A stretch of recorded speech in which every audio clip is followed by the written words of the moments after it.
Tuh. Karena kalau pemaharan itu tidak bisa ditawar. Kalau jual beli pasti ada tawar menawar. Kalau perkerisan tidak ada jual beli tapi pemaharan. Itu.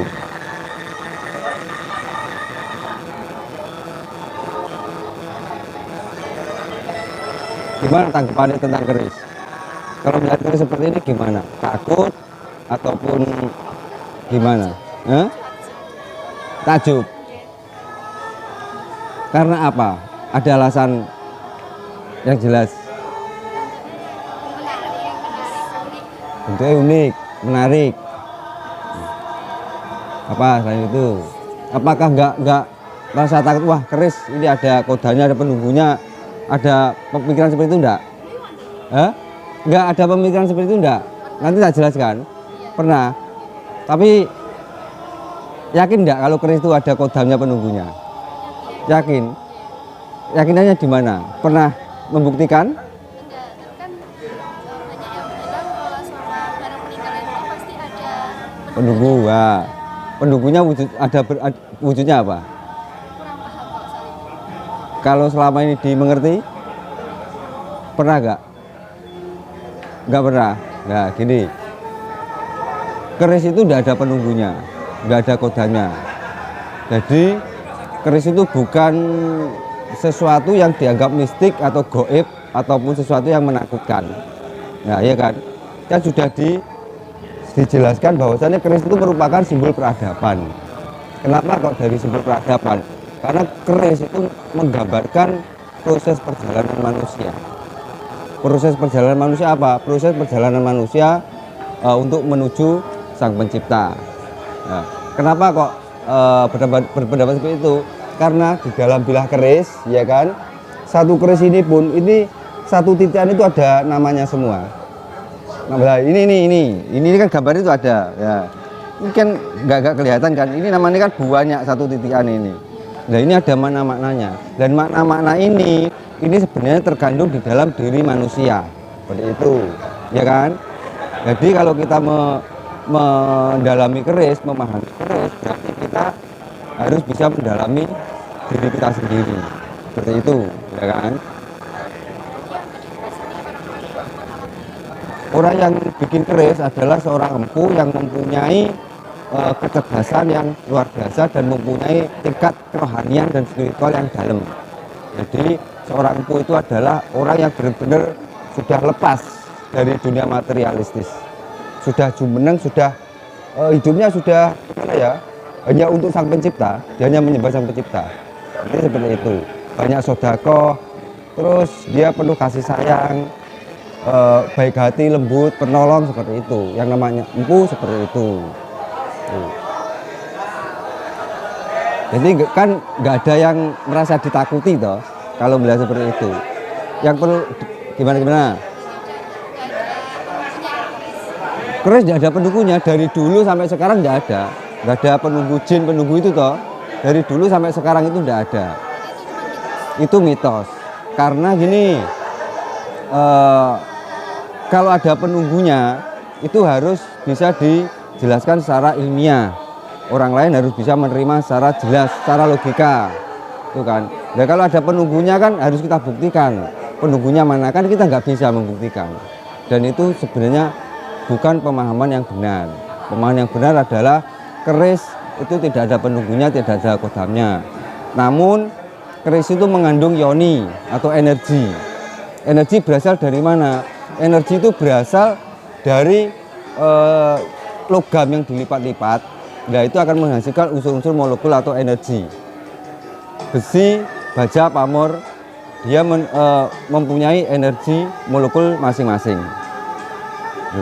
Tingkat besar kecilnya energi tergantung kualitas jenis logamnya masing-masing juga. Semakin tingkat kekerasan logam, semakin banyak tempaan ataupun banyak lipatan di dalam bilah keris, itu semakin besar energinya. Energi apa? Energi murni dari besi itu sendiri. Seperti itu kan. Jadi ini nggak ada energi-energi yang negatif, energi yang mengganggu itu tidak ada. Apalagi kodam, apalagi energi negatif ataupun energi pengganggu yang beredar di masyarakat. Itu tidak ada sama sekali. Makanya keris sebanyak ini tidak ada kodamnya. Seperti itu.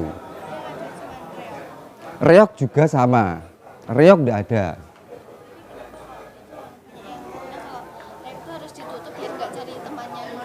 Ditutup gimana? Ditutup. Apa ada? Enggak, itu kan ditutup semua. Itu reog tua loh. Reog tua kalau memang ada isinya digerubung seperti ini, ngamuk itu. Itu enggak ada isinya reog itu. Kamu tahu nggak tentang reog itu apa? Nggak tahu. Sama, reog itu sama dengan keris. Reog itu kesenian yang menggambarkan proses perjalanan manusia juga. Tapi kalau pemahaman masyarakat kan berbeda. Reog itu adalah gimana ya ceritanya seperti ini, digambarkan Prabu Klono Sewandono melamar Putri Kediri kan seperti itu, seperti Bantar Angin, ataupun versi Ki Ageng Kutu bahwasanya Ki Ageng Kutu menyindir Brawijaya kan ada kan seperti itu lah itu sebenarnya cerita-cerita yang kurang benar. Reog itu menggambarkan sama simbol perjalanan manusia menuju Sang Pencipta. Jadi kalau reog yang benar ini kan Bujangganong, Jaranan, baru Dadak Merak.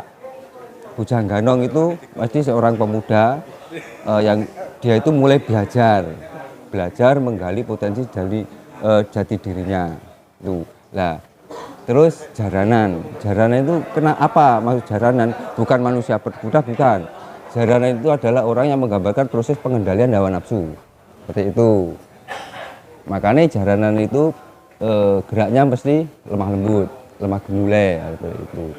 Setelah itu Dadak Merak sama Singo Barong. Nah, sebenarnya bukan Singo Barong, namanya Simo Barong. Apa itu Simo? Simo itu macan. Jadi ini macan yang dibentuk sedemikian rupa. Nah, apa artinya macan? Macan itu adalah seorang raja hutan. Dia adalah seorang raja, seorang pemimpin, ya seperti itu. Nah, di atasnya di gambar merak, burung merak. Apa burung merak? Burung merak itu adalah melambangkan sebuah keindahan, seperti itu. Jadi Singo Barong Dadak Merak itu sebuah pemimpin yang menggambarkan, yang mempunyai sifat karakter yang penyayang, seperti itu. Paham nggak? Nah, kurang lebih seperti itu. Jadi esensial ataupun dasarnya keris sama reog itu sama, proses pencarian jati diri, seperti itu. Makanya nggak ada unsur klenik ataupun unsur jin, kodam, unsur yang menakutkan tidak ada. Reog itu tidak ada. Yang reog katanya bisa bergerak sendiri, tidak ada itu. Mitos. Jadi itu reog banyak itu tua semua itu. Tidak ada yang bergerak sendiri, yang berjalan sendiri, tidak ada. Karena itu hanya sebuah benda. Seperti itu. Makanya kalau kita sudah benda, kita menghargai karya leluhur, kita harus jaga. Tapi kalau mindset kita, pola pikir kita itu bahwasanya reog itu ada penunggunya, ada jinnya, ada yang sesuatu yang mengganggu. Akhirnya kita kan takut. Akhirnya kalau sudah takut, kalau reog seperti itu kan pasti dibuang. Nah, iman itu aset sebenarnya itu yang harus kita lestarikan, yang harus kita jaga. Sama seperti keris. Kalau kita ditakuti keris bahwasanya ada jin, ada penunggunya, keris bisa membuat keluarga berantakan. Nah, akhirnya kan kita takut punya keris. Akhirnya kalau punya keris harus dibuang seperti itu. Itu kalau pemahaman yang kurang pas seperti itu kurang lebihnya. Apa yang perlu ditanyakan lagi? Enggak barengan. Itu sebenarnya berbeda. Kecintaan berbeda, cuma mempunyai makna yang sama. Seperti itu. Keris itu sama. Keris itu menggambarkan simbol peradaban di Nusantara, peradaban manusia. Sama reog itu menggambarkan sebuah peradaban. Apa peradaban? Peradaban itu adalah sekumpulan komunitas orang yang sudah mengenal pribadinya, yang mengenal jati dirinya. Itu yang namanya peradaban. Beda dengan kehidupan. Kehidupan itu di mana di suatu tempat kelompok dihuni makhluk hidup, nah itu ada kehidupan. Jadi kalau peradaban itu tingkatnya lebih tinggi. Jadi ini peradaban ini orang-orang yang mempunyai adab. Apa itu adab? Adab itu ya seperti tata krama, sopan santun, adab asor, nah seperti itu. Makanya yang harus dikedepankan manusia itu adab. etika terhadap orang tua, terhadap sesama, terhadap tetangga, kita harus sopan santun, tata krama. Nah, itu kan dikedepankan seperti itu. Apalagi sama-sama ya.